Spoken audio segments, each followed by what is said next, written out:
What lessons did you learn from having to go through that? And then thirdly, how do you rebuild a real estate empire after losing it all? Yeah, all great questions. Back then, the majority of my portfolio that I ended up losing was single family rentals, and it's not a. I mean, it's a great asset class. However, there were some additional factors and variables that existed back then that don't quite exist today. One being everything I owned was here in South Florida, Southwest Florida, to be more specific. So Tampa and then South.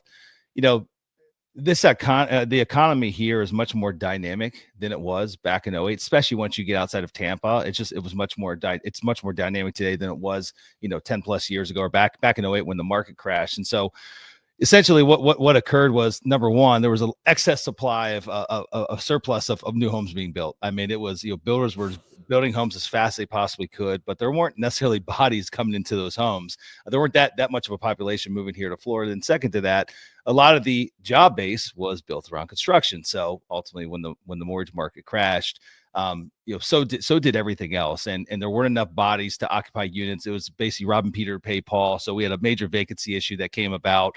We were competing against brand new homes that were sitting on the market that builders started renting, and so we had to cut our rental prices. And so we went from having positive cash flow to having negative cash flow,